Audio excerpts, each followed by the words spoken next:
We're going to cut right to the point of the video today.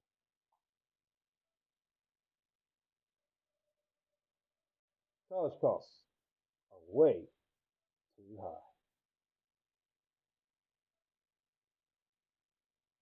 Once you take a look at this chart, there's going to be this chart and one addition. Chart begins in the year 1963, as you can see here. Average tuition of schools roughly $5,000. Now, once you take a look all the way over here, 2022, $16,000. That is over $10,000 of increase over roughly over 40 years. Okay, you would argue to it. You would argue that inflation. Yes, it's true, but this chart's adjusted for inflation. Also, we're gonna take a look at this chart. Starts in 2006, and keep in mind this is measured in trillions. 2006, the national student debt registered roughly $500 billion. The year 2024, that has skyrocketed to over $1.5 trillion. When you do the math here, this has been almost $1.5 trillion of increase in less than 20 years. Takeaways on all this?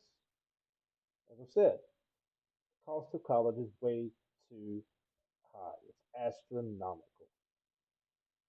And you argue that, well, the college cost is justified by what student makes back after they have graduated. And that may be true in some instances, but take a look at this. In order to get to college in the first place, how are you paying for it? Well, there's a few common ways that you pay for it is, the loans and the loans, Pell Grants, scholarships. We'll discuss scholarships a little later, but let's think about this. The cost of loans are astronomical as well. We think about interest rates and consider that once the average 18-year-old high school kid graduating high school, coming in as a college freshman, knows very little about how loans work in the first place. So they really have no idea how much they need to take, how much of a loan they need to be taking, and nor do they have any idea the amount of money it's going to cost them in the long run to pay off these loans. And that assumes that they are paying on the loan while they're in college and they don't defer it until after they graduate. That's where military comes into play. It's a known fact that the military offers free college money. Well, here's the trick to that. That money's not necessarily free. For every year of college education that you are granted from the military, you owe back a year of service. Seems like a fair deal. Until you consider the fact that the way the military considers a quote unquote year of service, they consider them to be quote good years, i.e., years that you've not had any kind of trouble military. You've not gotten into any kind of legal trouble. You've not ran into any medical issues, and if you do, they don't count that at all. Little known fact. So that knocks out the two of the common ones. As I said, we were going to discuss scholarships momentarily, and here we are. Yeah, scholarships have a great possibility of helping, but we need to consider the fact that they are competitive. And less than 10% of students that apply will be considered an even more rare scholarship, what they call the full ride scholarship that pays for everything, is less than a half of a percent. That is 0.1% of students that apply are granted that. And this also brings up the great question of Department of Education concerns. Yes, these scholarships can be a burden on the U.S. taxpayer when you consider the cost of Pell Grants and how U.S. taxpayers cover the Pell Grant. And let's consider that a college costs say $10,000, and you want to put say five people through that college. It's obviously that's $50,000. Let's do the math there.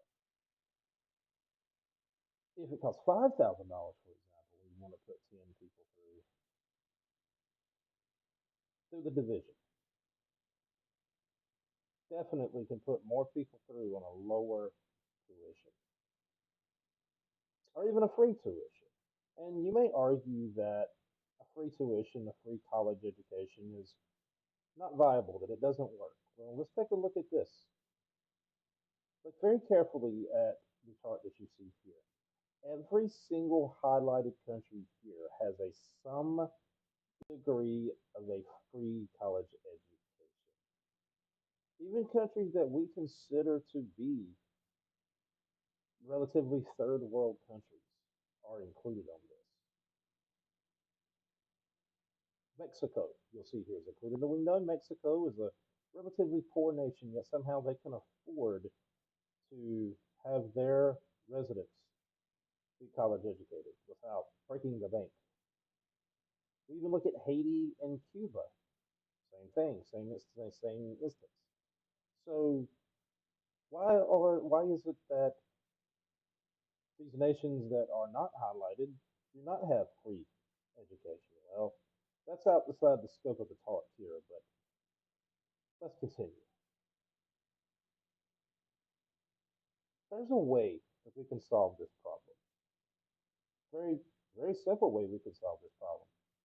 We get out there, we start making people aware of it. We start taking these grassroots efforts to our congressmen, to our lawmakers, and we start pushing for this. And you may argue that, well, I'm just one person, I can't do a lot, and that's true. But when one person thinks that, everyone thinks that. We are powerful as a group. Get out there, call your congressman, tell him what you need, tell him or her what's going on. Stress to them the importance of a college education. You never know what you can do